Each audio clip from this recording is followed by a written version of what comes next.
Assalamualaikum warahmatullahi wabarakatuh. Hadratin Mustafa Muhammad sallallahu alaihi wasallam alaihi wa sahbihi azwajihi wa dzurriyyatihi wal hadratin jamil muslimin muslimat wal mu'minin wal hayyin wal ahyin sallallahu alaihi wa masyayikh masyayikhina wa sallallahu Ahmad yadu syamsi wa sallallahu alaihi Muhammad sallallahu alaihi wasallam wa ajadi min sabti wa sallallahu alaihi وصل المفروض سلسلة من خصوصا صحيح الكتاب حول المدين بحمد محمد الغزالي نفعنا الله به وبعلوم في الدارين آمين آمين يا رب العالمين. الفاتحة. أعوذ بالله من الشيطان الرجيم. بسم الله الرحمن الرحيم. الحمد لله رب العالمين الرحمن الرحيم مالك يوم الدين إياك نعبد وإياك نستعين اهدنا الصراط المستقيم صراط الذين أنعمت عليهم غير المغضوب عليهم ولا الضالين آمين. Bismillahirrahmanirrahim. Qala al-muallif rahimahullah wa nafa'ana bihi wa bi ulumihi fid dharain. Amin amin ya rabbal alamin. Fadilatul khusyu'i.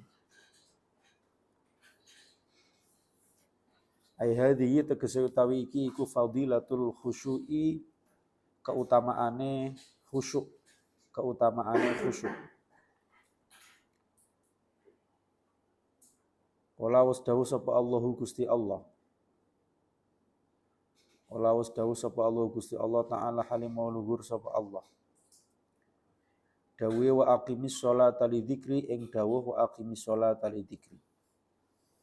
Wa aqim lan jumenengno sapa sira. Wa aqim lan jumenengno sapa sira as-sholata ing salat li dzikri krana iling maring ingsun. Wa aqim lan ngedekno sapa sira as-sholata ing salat li dzikri krana iling ingsun.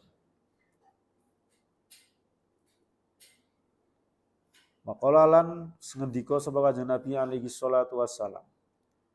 Alaihi iku muga-muga tetep ing atase Kanjeng Nabi. Alaihi iku muga tetep ing atase Kanjeng Nabi. As-sholatu utawi tambahi rahmat takdim. As-sholatu utawi tambahi rahmat takdim. Wassalamu lan keselamatan.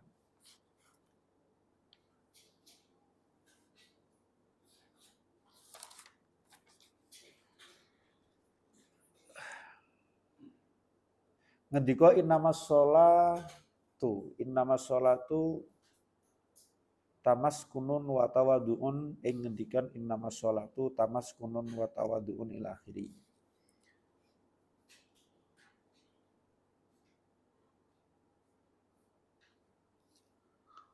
Innamas sholatu angin pestine utawi salat.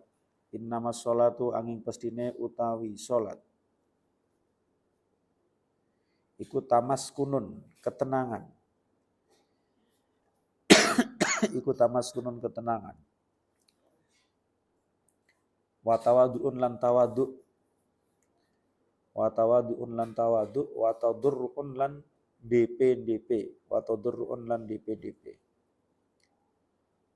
Wa ta'assufun lan penyesalan. Wa ta'assufun lan penyesalan.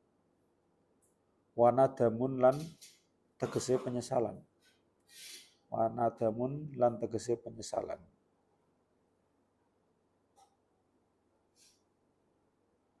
Wa tadaulan nyelehake sapa sira. Wa tadaulan nyelehake sapa sira.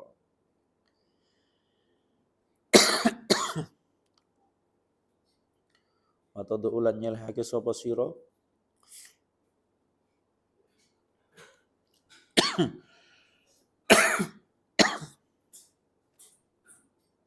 Yadaika ing tangan loro sira.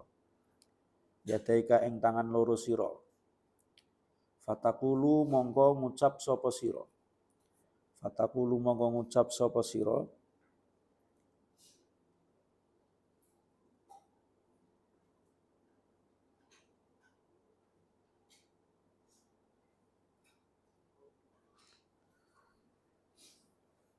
Ngucap Allahumma ing duh Allah. Allahumma ing pengucap Allahumma artinya Allahumma duh Gusti Allah, Allahumma duh Gusti Allah.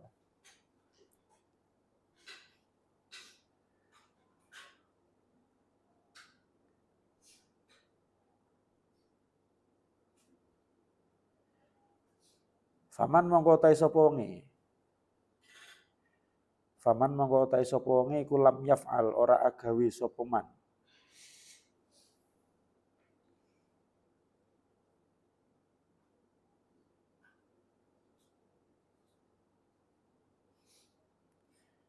Faman mongko ta sapa lam yaf'al ora agawe sapa man.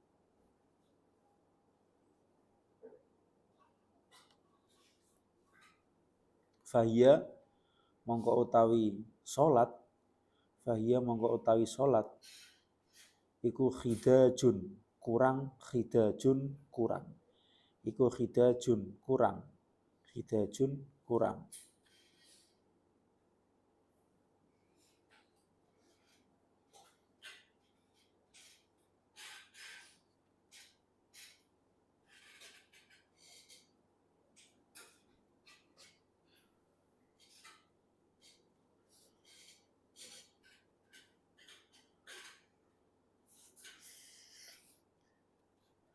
Waqala lan wis ngendika sapa Kanjeng Nabi.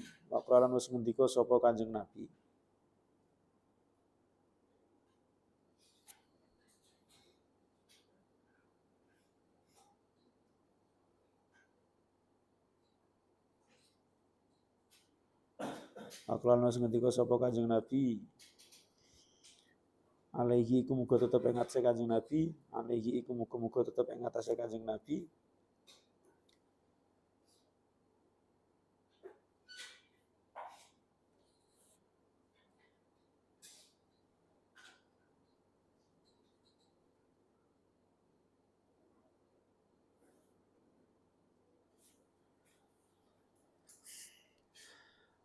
As-shalatu utawi tambe rahmat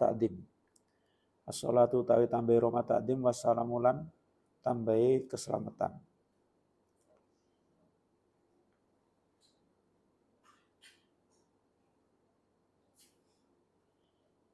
Dawu idza sholaita maknane idza sholaita nalikane salat sapa sira. Idza sholaita nalikane salat sapa sira salatan ing salah sijine salat. Idza sholaita nalikane salat sapa sira salatan ing salah sijine salat.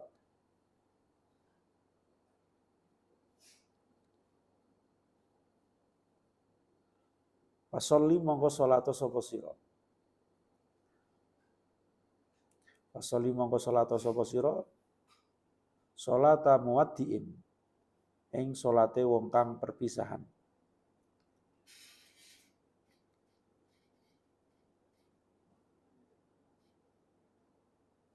Salata muwaddiin ing salate wong kang perpisahan. Ai muwaddiin tegese wong kang perpisahan li nafsihi maring nafsune wong, li nafsihi maring nafsune muwaddi. Muwaddiin tur kang perpisahan li hawahu maring hawa nafsune muwaddiin.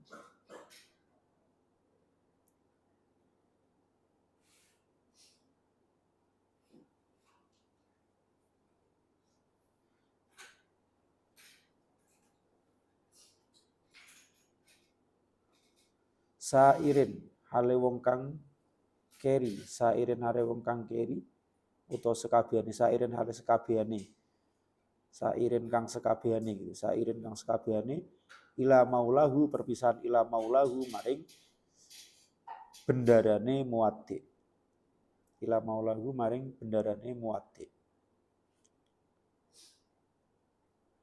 Waqala lan wis dawuh sapa Kanjeng Nabi alaihi sholatu wassalam. Alaihi iku muga-muga tetep ingat se Kanjeng Nabi.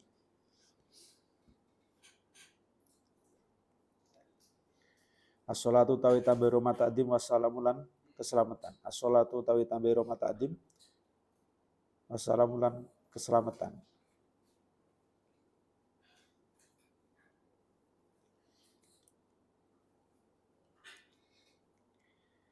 malam tanhahu ing dawuh utawa pangendikan malam tanhahu.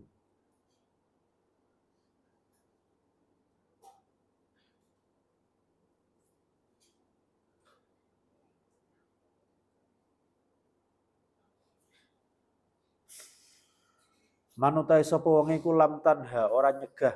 Manutai sapa wonge iku lam tanha ora nyegah. Hu ing man apa sing ora nyegah salatuhu salate man. Manutai sapa wonge iku lam tanha ora nyegah hu ing man apa salatuhu salate man. Ora nyegah anil fakhsya'i saking perbuatan keji. Anil fakhsya'i saking perbuatan keji. Wal mungkari lan perbuatan mungkar. Wal mungkari lan perbuatan mungkar. Lam yazdad mongko ora tambah sapa man. Lam yazdad mongko ora tambah sapa man minallahi saking Gusti Allah. Minallahi saking Gusti Allah illa bu'dan kejaba ing adoh. Illa bu'dan kejaba ing adoh. Wa lam lan ngertiya sapa sira. Wa lam lan ngertiya sapa sira. Ngerti anna sholata ing sak temene salat iku munajatun dadi munajat. Wa lam lan ngertiya sapa sira anna sholata ing sak temene salat iku munajatun dadi munajat. Fa kaifa mongko hale kaya apa?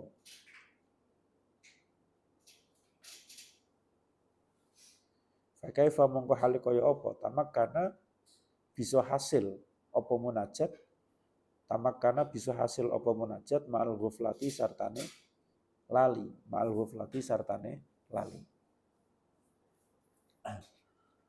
Waqala lan wis ngendika sapa Kanjeng Nabi, alaihi iku muga tetep ing atase Kanjeng Nabi. Waqala lan wis ngendika sapa Kanjeng Nabi, alaihi iku muga tetep ing atase Kanjeng Nabi. As-sholatu tawi tambahi roma takdim wassalamu lan tambahi keselamatan. Sholatu tawi tambahi roma takdim wassalamu lan tambahi keselamatan.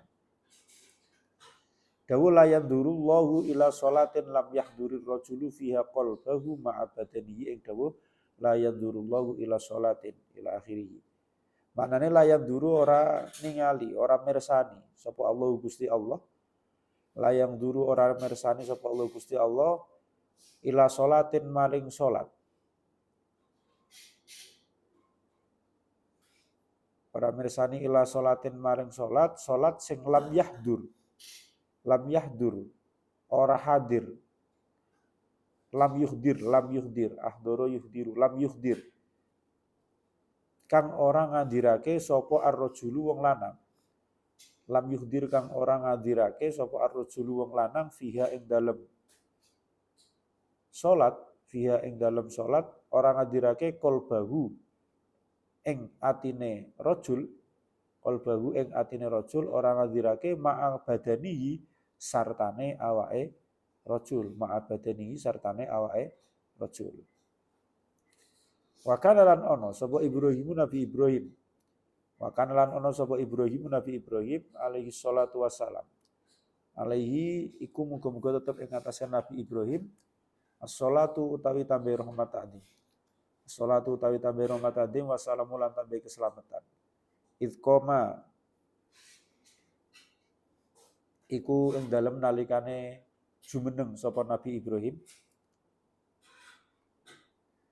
Ilkoma iku ing dalam nalikane jumeneng sapa Nabi Ibrahim ilas sholati maring salat.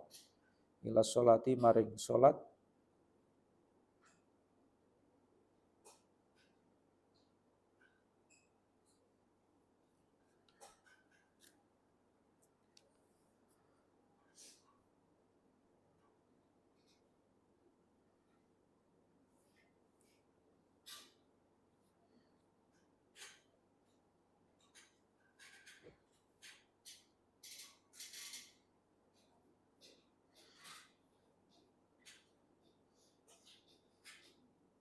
Idza qoma ing dalem nalikane jumeneng sapa Nabi Ibrahim ila sholati maring salat. Ila sholati maring salat.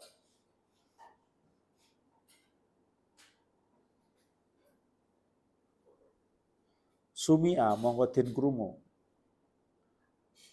Sumi'a mongko den krungu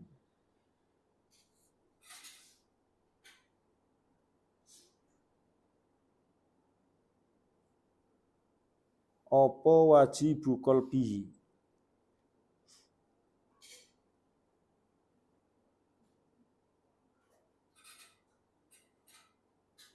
Apa wajibu qalbihi? Apa ya maknanya itu ya? Pengaruhe atine Nabi Ibrahim. Apa wajibu qalbihi pengaruhe atine Nabi Ibrahim.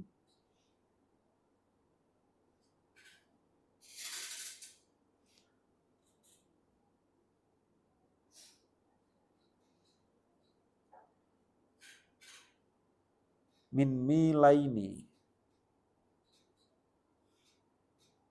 Min milaini saking rong mil. Min milaini saking rong mil.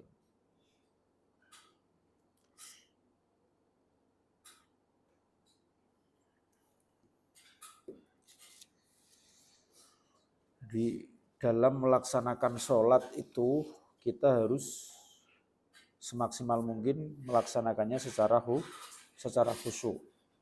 Kenapa? Karena Allah bersabda di dalam Al-Quran, Allah berfirman di dalam Al-Quran itu, wa aqimis sholata lidzikri, dirikanlah sholat karena sebagai wasilah untuk mengingatku itu, atau supaya kalian mengingatku. Jadi kalau misalkan kita sholatnya asal-asalan, di hatinya tidak hudur kepada Allah, ini berarti sholat kita ya tidak sesuai dengan syariatnya Allah. Padahal Allah itu membuat sholat itu adalah salah satu cara untuk kita itu mengingat Allah. Supaya kita menghadirkan hati kita, supaya kita menghadirkan Allah di dalam hati kita. Itu dalilnya dalam Al-Quran. Wa aqimis sholata lidzikri, dirikanlah sholat supaya kalian itu mengingatku. Jadi sholat ini adalah salah satu cara, salah satu wasilah kita untuk ingat kepada Allah itu. Maka harus dilaksanakan secara khusyuk.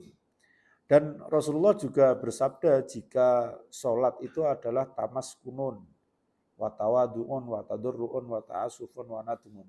Jadi sholat itu merupakan sesuatu yang dikerjakan secara tenang, secara tawadu, secara merendahkan diri, secara dilakukan sebagai upaya untuk melakukan penyesalan, menyesali hal-hal yang sudah kita lakukan gitu.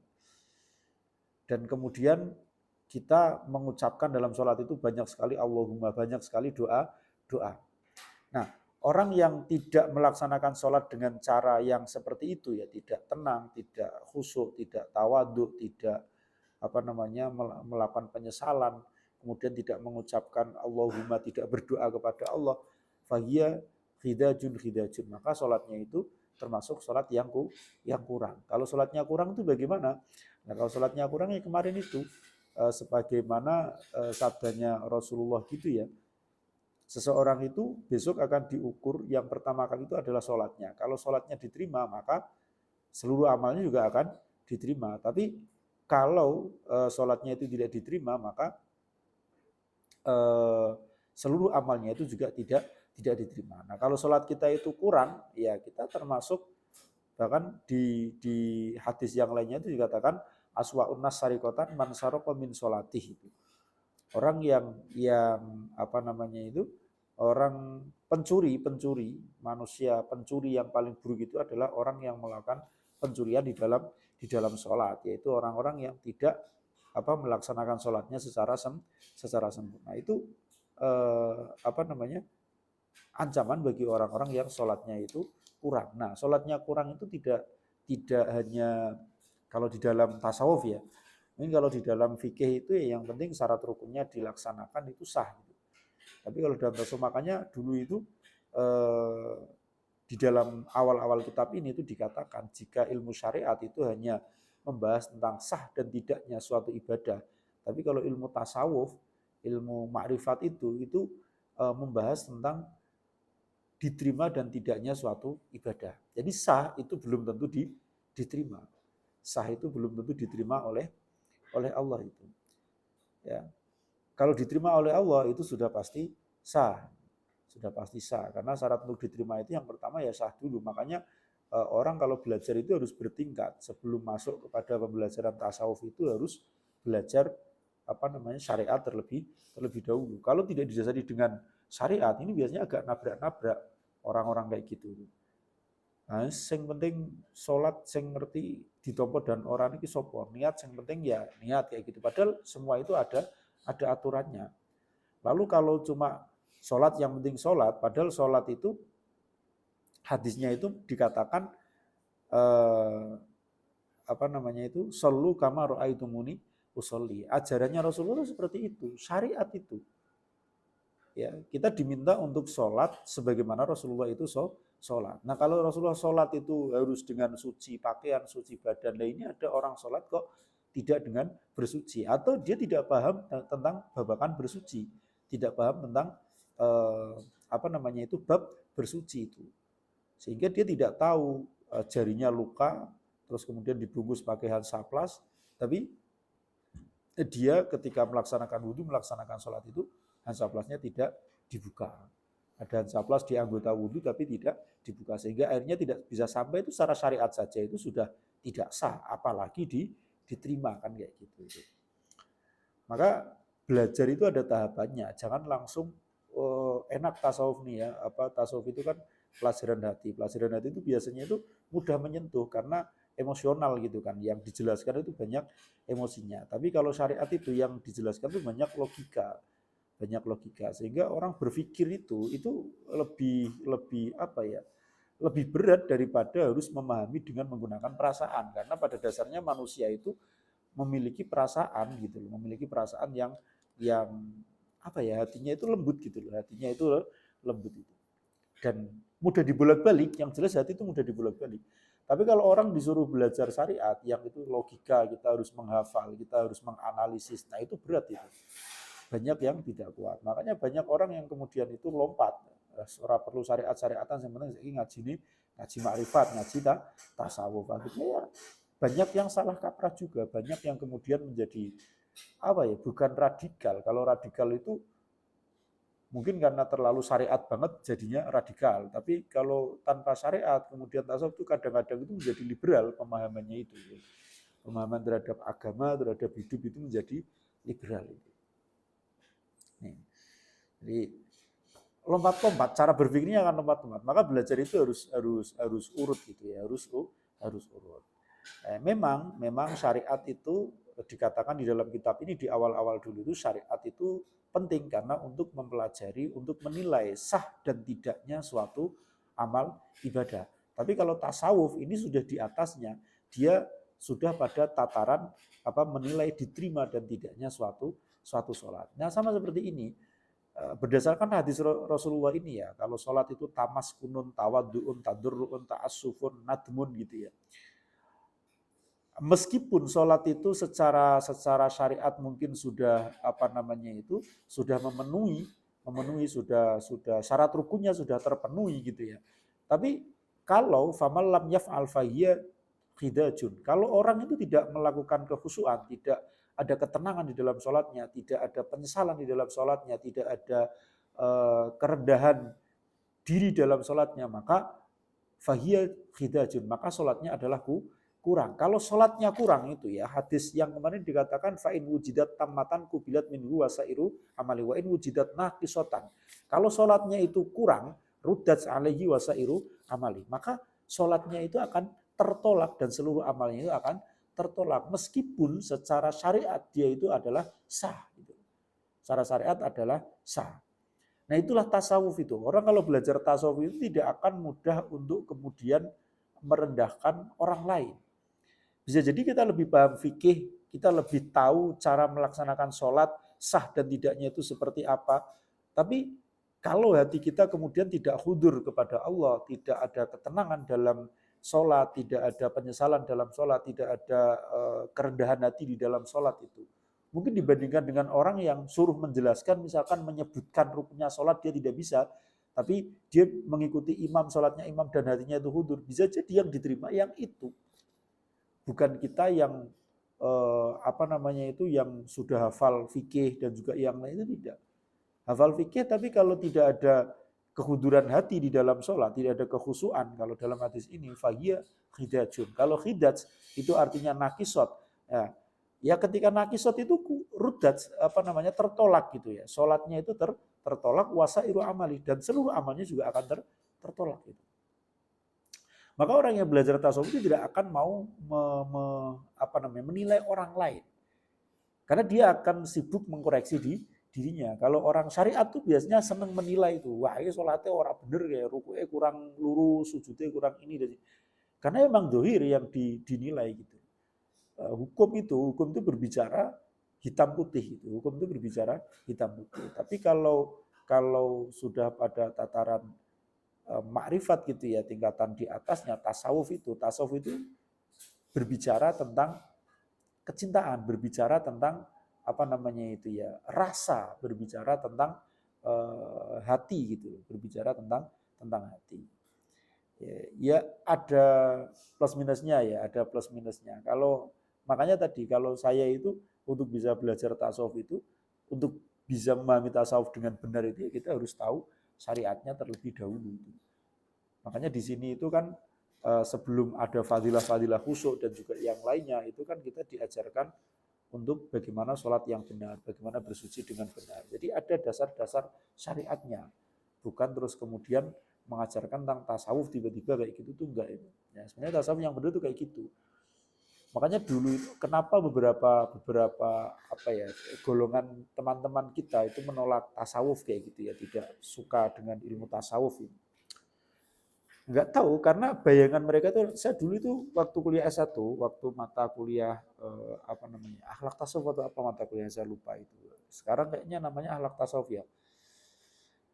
Dulu itu ada teman saya yang bertanya, dia bukan orang NU. Dan bahkan dosen saya itu almarhum sekarang sudah itu orang Muhammadiyah. Ketika beliau mengajar tasawuf itu di kalangan kepengurusan Muhammadiyah, kebetulan beliau itu petinggi Muhammadiyah, itu kayak semacam diejek-ejek, wah saya kira NU sinaune tasawuf gitu. Jadi seakan-akan tasawuf itu punyanya orang NU. Mereka itu agak menghindari tasawuf karena orang tasawuf biasanya aneh-aneh. Orang tasawuf itu biasanya aneh-aneh. Mereka yang dipelajari nggak tahu, yang dicontohkan itu contoh-contoh yang buruk, misalkan dalam tasawuf nanti itu ada wahdatul wujud gitu kan, ada manunggaling kawula Gusti, hal semacam itu yang kemudian ditonjolkan, sesuatu yang aneh-aneh lah, aneh-aneh itu karena dianggap ngaji rasa itu kemudian semuanya itu pakai perasaan. Seperti dalil ini kadang diartikan dulu, dalil ini diartikan wa aqimis sholat ali dzikri itu oleh sebagian orang itu berarti sholat itu adalah sarana untuk mengingat Allah. Nah kalau kita itu sudah mengingat Allah maka sholat itu tidak penting kan kayak gitu. Itu ada yang mengartikan seperti itu. Dan saya pernah berdiskusi gitu ya, ngobrol lah, bukan diskusi, ngobrol dengan salah satu orang itu, dia mengatakan ya kalau kalian enak sholatnya itu satu hari satu malam cuma 5 kali. Kalau setiap saya terjaga, melek gitu ya, tidak dalam kondisi tidur itu, setiap tarikan nafas saya itu harus selalu menyebut nama Allah. Itu sholat saya. Setiap saat saya harus mengingat Allah itu. Itu sholat saya gitu. Ini kalau orang syariatnya nggak matang jadinya seperti itu. Akhirnya ya gimana sholat-sholatnya orang ditompo dan juga ya, akhirnya muncul hal yang semacam yang aneh-aneh seperti itu. Maka saya tidak heran ketika kemudian ada teman saya itu yang bertanya, yang dia tidak paham tentang tasawuf itu, kenapa kita harus belajar tasawuf? Toh kadang orang tasawuf itu, orang-orang sufi itu terkadang perilakunya aneh-aneh, bahkan tidak mewajibkan sholat dan lain sebagainya. Itu stereotip mereka tuh kayak gitu ketika tasawuf. Nah, kenapa tasawuf itu bisa kemudian menjadi stereotip negatif seperti itu ya, karena kadang banyak pelaku-pelaku praktisi tasawufnya itu mereka tidak belajar dulu tentang syariat, mereka tidak memahami secara detail dulu syariat, sehingga tasawufnya itu ya tasawuf yang gampang-gampang kayak gitu. Tasawuf yang hanya sing penting atiku apik karo wong dan juga yang lainnya, akhirnya aliran seperti itulah yang muncul dan itu mengenakan, Dan di Indonesia itu memang seperti itu, di Indonesia itu kayak gitu. Kenapa seperti itu? Ya karena sejarah masuknya Islam di Indonesia itu adalah ketika sedang gencar-gencarnya ilmu tasawuf, dan para pendakwah Wali Songo itu dulu menggunakan pendekatan tasawuf juga dalam berdakwah itu. Tidak langsung kepada syariat, tidak, tapi pada tasawuf dulu. Ya memang kayak gitu, keyakinan dulu, kecintaan dulu yang dipupuk itu. Sama seperti Rasulullah itu ketika berdakwah itu kan yang diawakan pertama itu kan di Mekah itu kan lebih banyak pada keyakinan, lebih banyak kepada Tuhan itu sifat, memperkenalkan Tuhan dulu. Itu sama seperti yang dilakukan oleh Wali Songo di sini juga gitu, memperkenalkan Tuhan dulu kayak apa, sifat-sifatnya seperti apa, karakternya seperti apa. Baru setelah mereka seperti itu, bagaimana kemudian cara dekat dengan Tuhan, syariatlah masuk di situ, sholat, ngaji dan lain sebagainya. Memang kayak gitu. Nah, ketika sudah pada masuk sholat, ngaji itu orang sudah mulai agak perendil-perendil nih. Ya, makanya kemudian muncul Islam KTP, ngakunya Islam, ngakunya cinta alim ulama, ngakunya cinta pada orang-orang alim. Tapi ya sholatnya ya boh, apa ya boh. Karena prinsipnya adalah yang penting aku derek ulama kayak gitu. Tapi ya sholatnya ya embuh, terus kemudian ibadah yang lainnya juga embuh, banyak. Yang seperti itu banyak. Saya pernah diceritain teman saya juga kayak gitu, pengikut Habib itu. Wah, kalau misalkan sedang ngikuti Habib kayak gitu ya koyok-koyok santri tenan gitu kan. Wah, dengan pakaiannya dengan apa, kayak santri banget lah.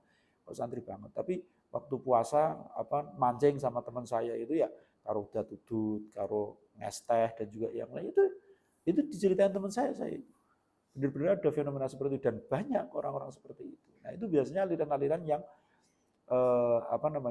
model-modelnya itu tanpa memahami dulu syariat, tapi terus kemudian terjun mencoba untuk memahami tasawuf. Akhirnya pemahamannya jadi seperti itu. Maka teman-teman ini harus jangan terbalik-balik cara berpikirnya gitu ya.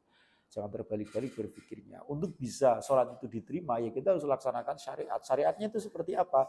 Syariatnya seperti diajarkan oleh Nabi, sebagaimana diterangkan oleh para mujtahid itu, Imamul Arba'ah itu ya, Imam Syafi'i, Imam Hanafi, Imam Maliki dan Imam Maliki itu. Seperti itu sholatnya itu. Jadi syarat rukunnya ya kayak gitu, harus diikuti dulu.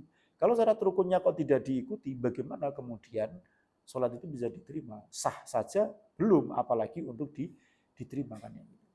Nah, nanti kalau sudah sah, itu kita naik kepada pelajaran tasawuf. Nah, wes sah, apakah kemudian kesahan sholat saya ini itu hanya menggugurkan kewajiban saya atau memang kemudian itu akan diterima oleh Allah dan menjadi amal perbuatan baik kita.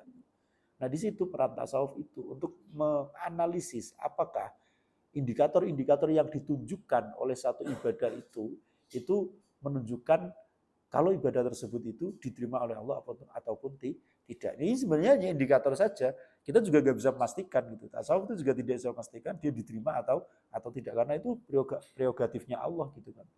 Itu sudah hak prerogatifnya Allah. Nggak bisa kita memaksakan Allah menerima atau tidak. Tapi secara ilmiah berdasarkan pada hadis, berdasarkan pada pemahaman tafsir ayat Quran dan lain sebagainya, maka kita punya indikator-indikator untuk memahami apakah sholat tersebut itu bisa diterima atau tidak. Nah, ini bukan untuk menjustifikasi orang lain, tapi untuk kita terapkan kepada diri kita. Apakah diri kita sudah bisa sholat sebagaimana yang diajarkan secara syariat dan juga secara tasawuf itu. Secara syariat berarti kita sudah sah, secara tasawuf berarti kita bisa mengetahui apakah sholat kita itu diterima atau tidak. Jadi indikator-indikator ini itu bukan untuk kemudian menjustifikasi orang, untuk merendahkan, menjatuhkan orang, itu tidak. Tapi sebagai barometer untuk diri kita sendiri. Apakah yang sudah kita lakukan itu hidayah atau tidak? Kurang atau tidak? Kalau kurang kan berarti tertolak, maka kita harus memperbaiki terus sholat kita, memperbaiki terus sholat kita. Bukan untuk kemudian setelah mempelajari ini, melihat sholatnya orang, kalian jelek-jelekan sholatnya orang. Setelah mempelajari ini, setelah membaca ini, kalian lihat sholatnya orang yang tidak khusyuk, terus kemudian kalian justifikasi kalau sholatnya itu tidak diterima dan lain sebagainya. Enggak, hidup itu enggak seperti itu. Kalau dalam bahasa budaya itu dulu Cak Nun itu pernah cerita gitu ya. Cak Nun pernah cerita suatu ketika dia itu habis perjalanan terus di salah satu kampung itu sudah masuk waktu sholat. Kemudian dia mampir, berarti sholatnya kalau bacanya jahar itu ya kira-kira sholat maghrib mungkin lah. Maghrib, mampir sholat, terus diimami lah sama imam kampung di situ, imam musola itu. Sholatnya tuh luar biasa secara syariat itu ya, luar biasa kacau bacaan Al-Qur'annya, Fatihahnya kacau. Sudah Cak Nun tuh sudah membatin, sudah saya akan hormati, saya akan ikut makmum ini. Tapi setelah selesai makmum, saya akan melaksanakan sholat ulang, saya akan mengulangi sholat saya. Karena ini jelas, secara fikih saja itu apa namanya itu safinah lah, safinah. Kita mengurangi tasdidnya Fatihah saja itu kan sudah tidak sah kan. Padahal Fatihah itu bagian dari rukun rukun sholat. Oh ini mocone kalang kabut lah, mocone ora jelas.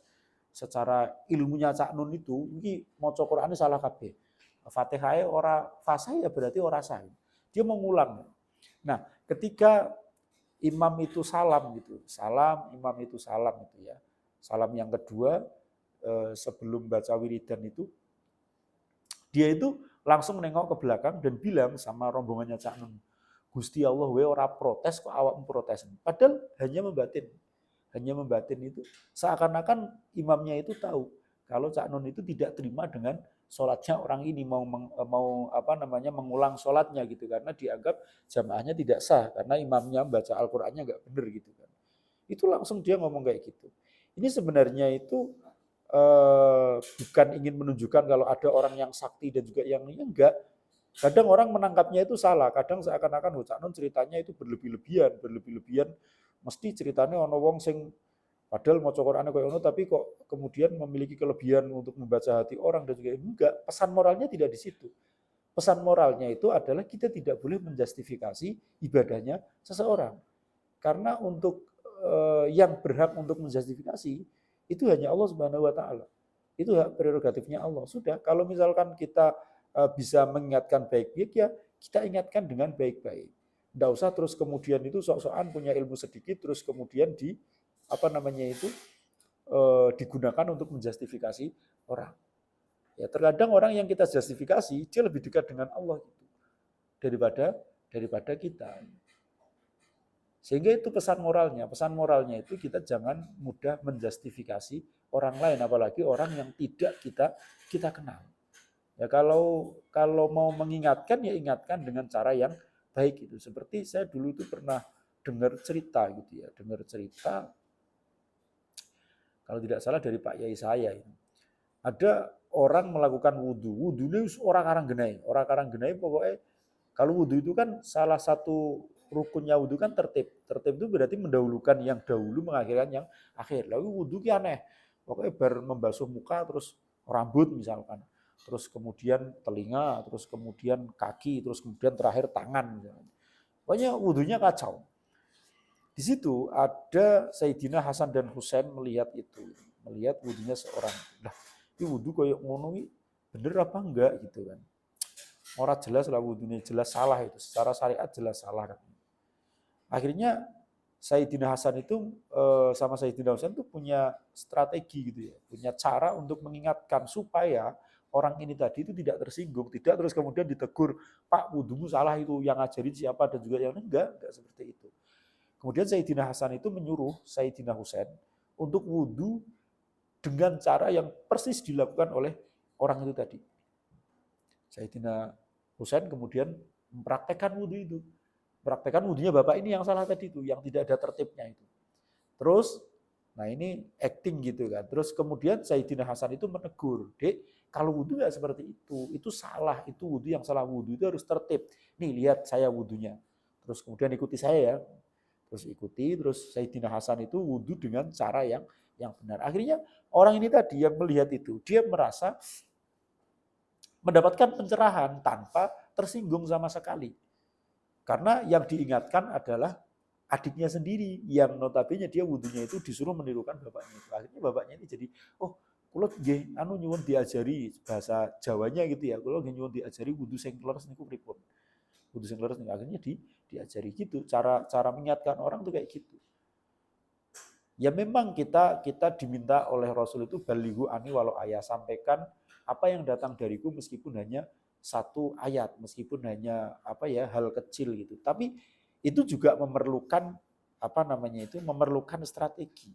Kalau kita menyampaikan sesuatu itu tidak menjadikan lebih baik tapi justru menjadikan lebih buruk misalkan. Maka ini tidak perlu untuk kita sampaikan. Kita harus mencari cara yang terbaik untuk menyampaikan itu. Jadi sekali lagi pesan moralnya kita mempelajari diterima dan tidaknya satu amal ibadah, mempelajari indikator-indikator diterima dan tidaknya suatu amal ibadah dalam hal ini sholat misalnya, itu bukan berarti kemudian ilmu yang kita miliki, pengetahuan yang kita miliki nanti itu digunakan untuk menjustifikasi orang lain. Tapi ilmu ini justru harus kita simpan untuk diri kita sendiri, kita jadikan sebagai parameter, sebagai barometer ibadah kita, apakah ibadah kita diterima atau tidak. Yang nantinya akan kita sampaikan kepada keluarga kita, akan kita sampaikan kepada saudara-saudara kita dan lain sebagainya. Bukan untuk kemudian mengobrak-abrik orang-orang yang sudah yang sholatnya itu mungkin belum kayak gini itu. Ya kalau berdakwah itu ya harus pelan-pelan, kalau mau menyampaikan itu harus pelan-pelan, diajari, dinasehati, di mauidhah hasanah, berikan mauidhah hasanah. Mauidhah hasanah itu berarti nasihat-nasihat yang baik. Perkataan-perkataan yang baik gitu. Harusnya kayak gitu. Tidak terus kemudian habis baca kitab ini terus pulang ke kampung, orang kampung sholatnya orang genah kabeh, terus kemudian kalian justifikasi mereka kalau sholatnya itu tidak diterima. Itu menyakiti hati itu. Kalau kemudian sholat tidak diterima dan selama ini mereka sholatnya seperti itu, mereka itu akan sakit hati sekali. Mereka kalau tidak sakit hati, mereka akan ketakutan sekali. Berarti selama ini saya sholat itu tidak diterima oleh Allah. Terus bagaimana cara menggantinya? Itu repot itu nanti kalau sudah seperti itu. Ya pelan-pelan. Wong kita sendiri kadang juga belum bisa menjalani apa yang disampaikan oleh kitab ini. Nah itu ya pesan moralnya di situ. Jadi sekali lagi tidak digunakan untuk menjustifikasi, tapi digunakan sebagai pengetahuan kita supaya kita bisa mengukur apakah sholat kita itu sudah baik atau belum. Sholat kita itu akan diterima oleh Allah atau akan ditolak oleh Allah dengan karakteristik atau indikator-indikator yang dijelaskan di sini. Itu. Jadi sholat itu harus ketika sholat kita itu harus tenang, kita harus tawadu, kita harus khusyuk, kita harus seperti orang yang menyesal lah. Orang yang menyesal itu kan kayak ya ngalamun fokus terhadap apa yang kemudian dia perbuat itu. Nah itu. Nah, kalau kita tidak bisa tenang, tidak bisa tawadhu, tidak bisa masuk, maka kata Rasulullah itu fahiyya khidajun, maka sholatnya itu adalah naqisoh. Khidajun itu kalau catatan di bawah, kalau di tempat saya itu ada catatannya itu khidajun ai naqisotun, artinya kurang. Kalau kurang itu berarti seperti wa idza wujidat naqisotan wa in wujidat naqisotan ruddat alaihi wasairu amali. Ketika sholatnya itu adalah kurang, maka ruddat alaihi, sholatnya akan ditolak, akan dikembalikan ya kepada orang tersebut, wasairu amali, dan amal-amalnya akan dikembalikan. Dikembalikan artinya tidak diterima oleh Allah, sudah tertolak gitu loh. Tertolak itu ya artinya dikembalikan. Wes kuwi kanggo awakmu kesel kono karepmu ra karepmu kan kayak gitu. Tapi tidak kemudian bisa diterima oleh Allah itu. Nah ini tipsnya ini. Idza sholaita sholatan fasholli sholata muwatiin. Ketiga, kata Rasulullah itu, ketika kalian tuh melaksanakan suatu sholat, maka sholatlah seperti orang yang sholat perpisahan dari dirinya, perpisahan dari hawa nafsunya, perpisahan dari segala hal untuk menghadap kepada hambanya. Artinya kita harus meninggalkan semua hal. Ketika sholat kita harus meninggalkan semua hal, semua urusan dunia, semua hal itu harus kita tinggalkan. Makanya orang-orang soleh itu, sholat itu jadikan sebagai istirahat. Jadi sholat itu adalah istirahat mereka dari kesibukan duniawi. Tarawih, makanya sholat tarawih itu adalah tarwihun, roha itu kan istirahat gitu ya, istirohah gitu kan. Jadi istirahatnya orang-orang soleh itu adalah sholat. Karena dengan mereka sholat, mereka itu bisa melepaskan semua beban pikiran, bisa melepaskan semua hal yang berkecamuk di dalam hati dan hanya fokus kepada Allah. Maka mereka itu merasa tenang kalau sholat itu. Nah kalau kita kan enggak. Ya justru kalau kita itu kebalikannya, sesuatu yang tidak kita ingat gitu ya, ketika kita tidak sholat, waktu kita sholat justru malah kita ingat. Terkadang tadi sebelum sholat itu ya, karena habis maghrib misalkan mau setoran gitu kan, mau setoran hafalan. Padahal tadi habis asar sudah menghafalkan wis kilingan. Besok arek sholat maghrib ngenteni imame sambil mencoba murojaah mengulang, ora kilingan ayatnya piye munine. Tapi ketika sholat mendengarkan imam baca Fatihah, baca ayat itu kemudian teringat. Terkadang kita seperti itu, banyak yang seperti itu. Nah ini kebalikannya dengan orang-orang soleh dulu. Kalau orang soleh dulu itu sholat itu adalah waktu untuk meninggalkan semua beban pikiran, semua hal yang berkecamuk di dalam pikiran. Tapi kalau kita sholat itu adalah melahirkan beban pikiran, mengingatkan sesuatu yang sudah dilupakan oleh pikiran. Maka ini tipsnya, kalau sholat itu tinggalkanlah semuanya, sholatlah seperti orang yang berpisah dengan semua hal untuk menghadap kepada Allah Subhanahu wa taala. Dan sabdanya Rasulullah juga gitu ya, indikator diterima dan tidaknya sholat itu malam tanhahu sholatu anil fahsya'i wal munkar lam yazdad minallah ila hudan. Kalau sholatnya seseorang, kalau orang itu kok terus melaksanakan sholat, tapi dia kok tidak bisa terhindar dari perbuatan keji dan juga perbuatan mungkar, maka tidak tambah kepada dirinya kecuali kejauhan dari Allah. Jadi sholatnya itu tidak mendekatkan dia kepada Allah, tapi justru semakin menjauhkan dia kepada Allah itu. Maka saya sering mengatakan gitu ya, indikator sholat diterima itu salah satunya adalah kualitas perilaku kita. Kalau kualitas perilaku kita setiap harinya itu semakin membaik, ya kita terhindar dari perbuatan keji dan perbuatan mungkar itu, maka itu indikator kalau sholat kita itu adalah diterima. Tapi kalau kita kok masih melakukan kemaksiatan, masih melakukan ini, sholat kita perlu lagi diperbaiki. Gitu. Indikatornya itu. Karena di dalam Al-Quran dikatakan jelas inna sholata tanha anil fahsya'i wal munkar. Sesungguhnya sholat itu bisa mencegah dari perbuatan keji dan perbuatan mungkar. Nah ini kok ada orang sholat tapi masih korupsi, masih berbuat mungkar, masih mencuri, masih menipu dan lain sebagainya itu ya. Perbuatan-perbuatan mungkar itu. Maka ini indikator kalau sholatnya itu tidak diterima. Kalau diterima pasti dia akan terkendali itu perilakunya. Tapi karena perilaku fahsaknya, perilaku mungkarnya tidak terkendali, ini menunjukkan jika sholatnya itu tidak diterima. Seperti yang dikatakan oleh Rasulullah itu malam tanhahu sholatu anil fahsya'i wal munkar. Kalau sholatnya tidak bisa mencegah dia dari perbuatan keji dan perbuatan mungkar, maka sesungguhnya dia itu semakin jauh dari Allah. Padahal sholat itu menghadap Allah. Kok dia menghadap Allah kok semakin jauh menghadapnya itu kemana kan ini? Sowannya itu kemana? Ya, ini indikator-indikator diterimanya sholat. Nah ini diingatkan oleh penulis kitab ini ya, wa'lam anna sholata munajat. Sholat itu adalah munajat. Munajat itu adalah apa ya? Kalau maknanya munajat itu bisik-bisik. Naja itu bisik-bisik. Artinya kita sedang apa ya, bahasa budayanya itu sedang kalau berbisik-bisik itu kan berarti ngomong bisik-bisik itu berarti ngomong dengan orang yang berada di dekat dengan kita. Nah kalau konsepnya sholat munajat itu berarti kita sedang berbisik-bisik dengan Tuhan, sedang bercengkrama dengan Tuhan, sedang mendapatkan kedekatan, mendekatkan diri kepada Tuhan. Maka fakaifa tamakana ma'al ghuflan. Maka bagaimana kemudian munajat itu bisa dilakukan dengan kelalaian itu. Ya, kita menghadap Tuhan tapi kita kemudian lalai terhadap Tuhan yang sedang kita menghadapnya.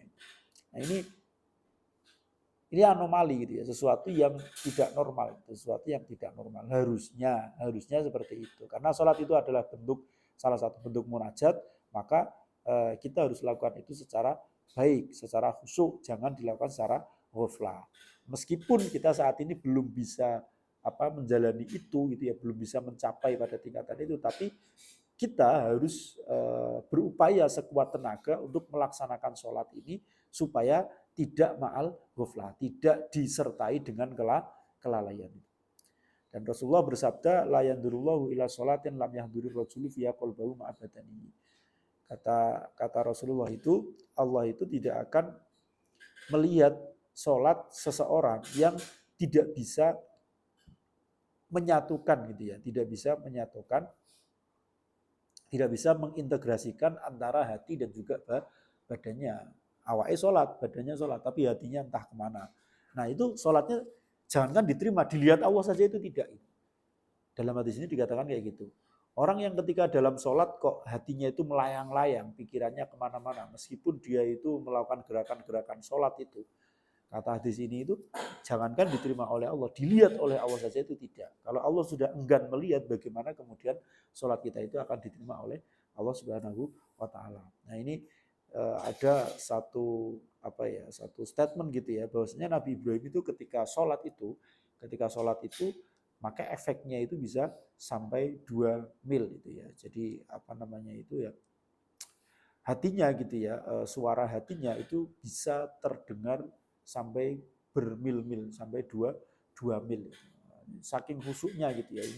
Ini adalah metafor gitu ya, metafor dari saking khusyuknya Nabi Ibrahim dalam menjalankan sholat. Nah, katanya sholat itu kan syariatnya ketika zaman Nabi Muhammad. Ya dimaksud sholat di sini itu ya ibadah yang serupa.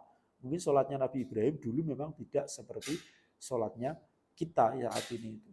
Kayak Nabi Ibrahim mungkin kan dulu sholatnya itu manasik itu kan ibadahnya Nabi Ibrahim itu tawaf, wukuf dan wukuf itu kan memanjatkan doa yang luar biasa. Nah, ketika wukuf itu ya ketika mungkin sholatnya itu yaitu sa'i, wukuf itu kan berdiam diri gitu kan. Manasik haji itu adalah ibadahnya napak tilasnya ibadahnya Nabi Ibrahim itu ya. Mungkin sholatnya Nabi Ibrahim dulu seperti itu. Ya, ketika apa namanya tawaf itu hatinya benar-benar hundur dan apa namanya dampaknya itu bisa dirasakan sampai 2 mil, mungkin ketenangannya, mungkin apa namanya itu ya suasana enaknya itu bisa dirasakan sampai 2 mil saking khusyuknya. Fadilatu bina'il masjidi. Ayat itu kesehatan iki ku fadilatu bina'il masjidi, fadilai bangun masjid. Pola ngendika sapa Kanjeng Nabi alaihi iku muga tetep ing atase Kanjeng Nabi. Alaihi iku muga tetep ing atase Kanjeng Nabi as-shalatu tawi-tawi rahmatadim wassalamu lan tabi keselamatan. Ngendika man bana masjidan ing ngendikan man bana masjidan. Man utawi sapa wong iku bana bangun sapa man lillahi krana Gusti Allah. Man utawi sapa wong iku bana bangun sapa man lillahi krana Gusti Allah. Bangun masjidan ing masjid. Masjidan ing masjid. Walau kamif hasi kotatin senajan kaya susuh manuk. Senajan kaya susuh manuk. Artinya kecil dan ya sederhana gitu. Bana mongko bakal bangunake. Bana mongko bangun. Bana mongko bangun sapa Allah Gusti Allah lagu maring man bana. Lagu maring man bana bangun kosron ing istana fil jannati ing dalam swarga.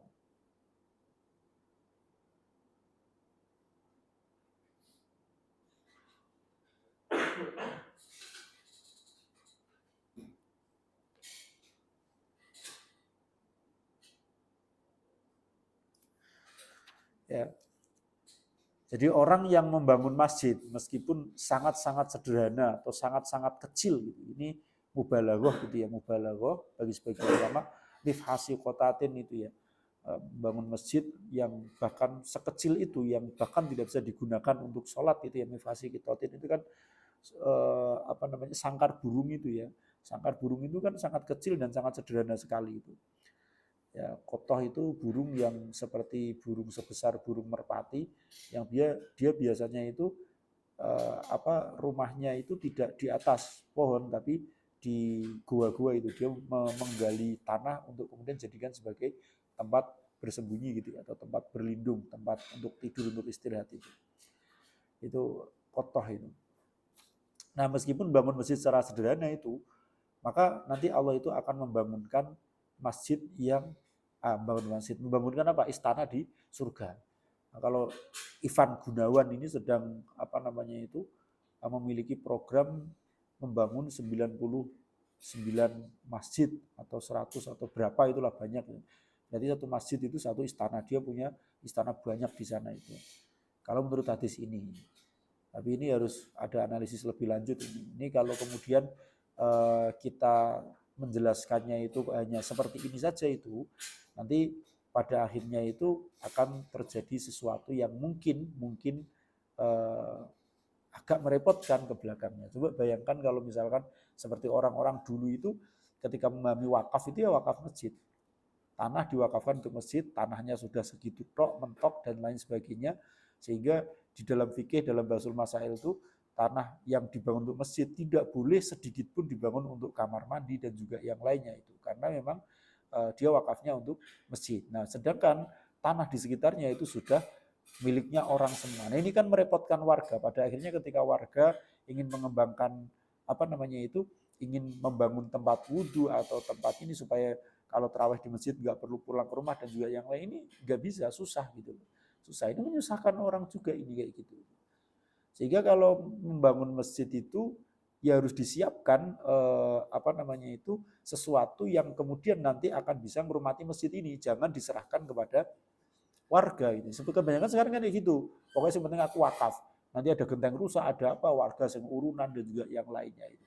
Nah, ini kan merepotkan. Ya meskipun ora popo sih, tapi dengan manajemen modern ini harusnya sekarang kan sedang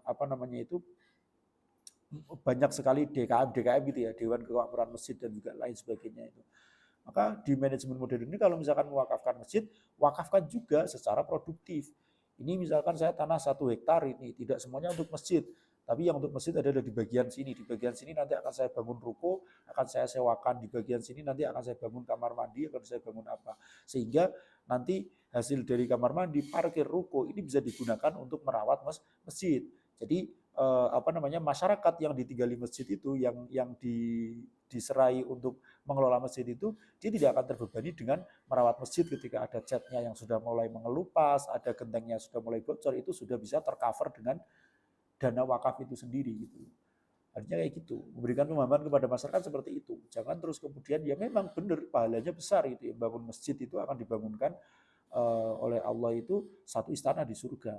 Tapi kalau kemudian masjidnya itu meninggalkan problem bagi masyarakat sehingga banyak musola yang ambruk gitu ya, ketika kalian melihat di media sosial itu kan ada sampai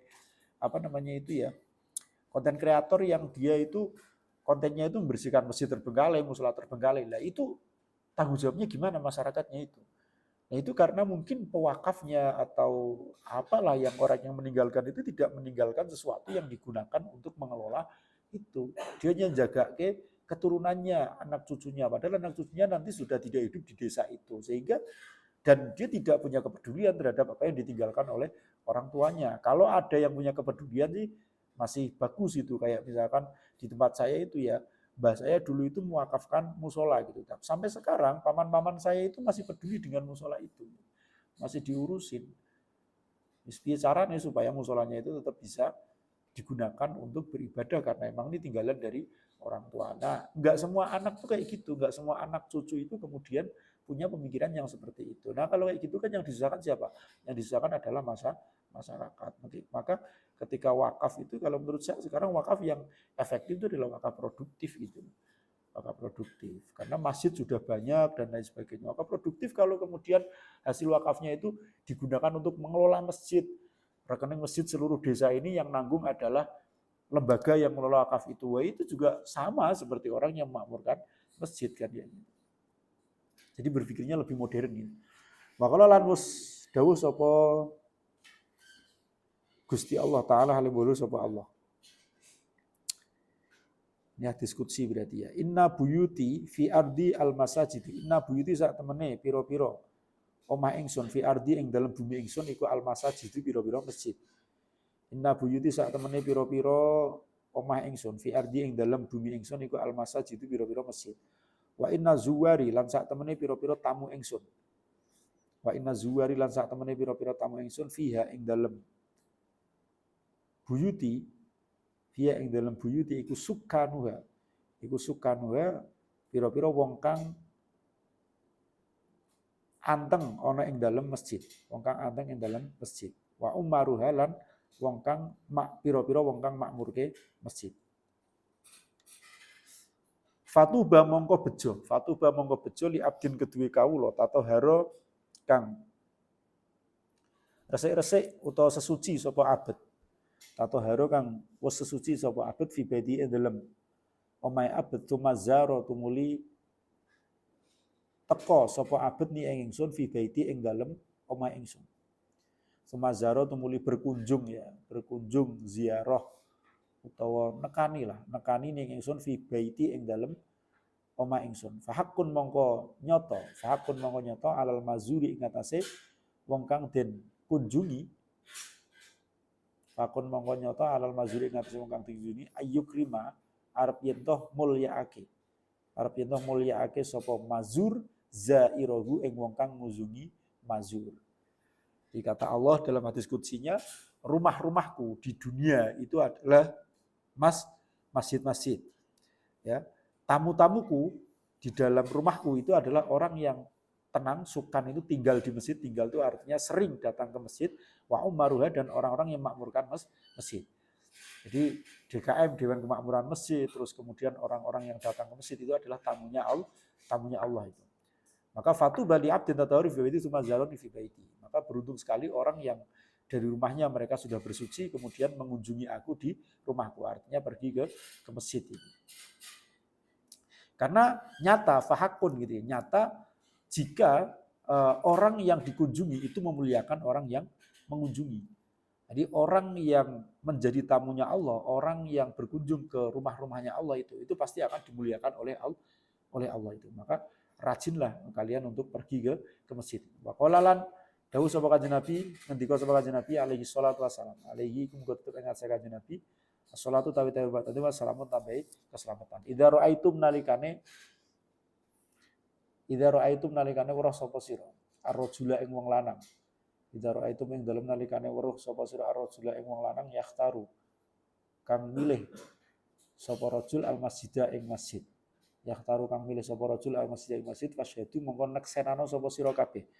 Fasyhadu mongko neksenano sapa sira kabeh lahu maring rajul bil imani kelawan iman. Jadi kata Rasulullah, kalau ada seorang laki-laki yang senang pergi ke masjid, maka saksikanlah bahwasanya dia itu beriman. Jadi salah satu indikator orang beriman itu adalah rajin untuk pergi ke masjid, tapi untuk beribadah ini ya. Sekarang banyak orang pergi ke masjid itu untuk hal-hal yang lain gitu loh, hal-hal yang lain. Ini tidak terus kemudian diartikan, wah itu orang yang ambil kotak amal berarti kan dia senang pergi ke masjid itu. Terus berarti dia itu beriman. Ya enggak seperti itu juga gitu. Yang dimaksud pergi ke masjid ini berarti ya untuk melaksanakan syiar-syiarnya Allah ini. Kala ngendika sapa Anasun sahabat Anas.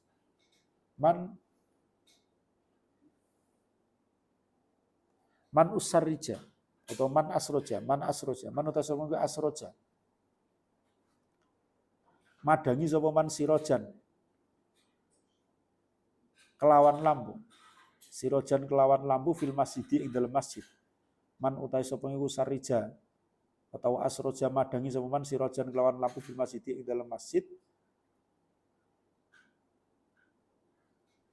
Man asroja sirojan. Man utai sapa iku asroja madangi sapa man sirojan ing lampu fil masjid ing dalam masjid lam tazal mongko ora ilang, ora lebar-lebar. Lam tazal mongko ora lebar-lebar sapa al malaikatu malaikat.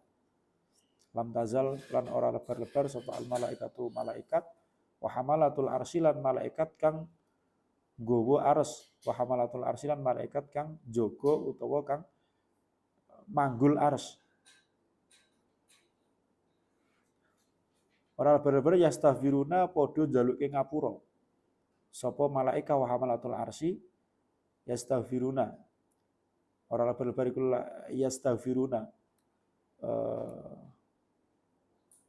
Padha njaluke ngapura sapa malaikat tahamatul arsy lahu maring man asroja madama ing dalam selagine langgeng fidalikal masjid ing dalam mengkono-mengkono masjid madama ing dalam selagine langgeng fidalikal masjid ing dalam mengkono-mengkono masjid apa dauun